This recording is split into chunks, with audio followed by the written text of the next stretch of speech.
రాహుకేతు దోషాలకు ఇప్పుడు ప్రస్తుతంలో కాళహస్తిలో రాహుకేతు పూజలు ఉన్నాయి అంటున్నారు. వాస్తవమే.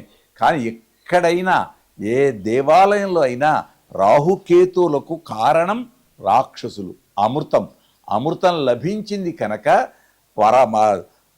సుదర్శన చక్రంతో రాహువుగా కేతువుగా ఉపగ్రహాలుగా ఏర్పడ్డాయి. దోషం ఉంటుంది.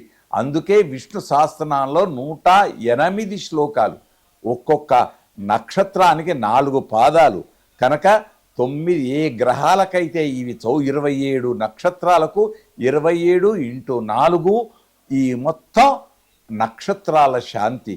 అందున రాహుకేతులకు మళ్ళీ చెప్తున్నాం, విష్ణు సహస్రనామం ఇంకా ఇతర పారాయణాలు చేయొచ్చు. అంతేకాదు అన్నిటికంటే గొప్పది దానము ఉంది. మనకు తెలిసో తెలియకనో ఎవరికి ఏది ఇవ్వం, ఇది నా వస్తువు అనుకుంటాం, భగవంతుడు ఇచ్చాడు అని అనుకోం. కనుక భగవత్ ఆరాధనతో కూడుకొని పరమేశ్వర ఆరాధనతో కూడుకొని శాంతి కొద్దిగా జరిపితే, హనుమ ఉపాసన ఉంటే పరమేశ్వరుడికి అభిషేక ప్రియ భగవంతుడు. నిన్ననే శివరాత్రి అభిషేక ప్రియుడు కనుక ఆ అభిషేకం చేస్తే ఆనందం.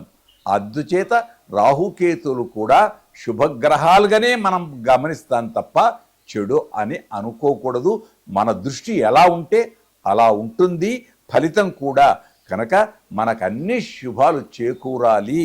అందుచేత సుబ్రహ్మణ్య స్వామి ఆరాధన, ఈ హనుమస్వామి ఆరాధన, కలవు వెంకటనాయక వెంకటేశ్వర స్వామి ఆరాధన, ముఖ్యంగా నరసింహ ఆరాధన ఎక్కడ ఉంటుందో అక్కడ ఏ దోషాలు ఉండవు. శుభం. తక్షశిల మీడియా ఛానల్ని సబ్స్క్రైబ్ చేయండి, లైక్ చేయండి, షేర్ చేయండి.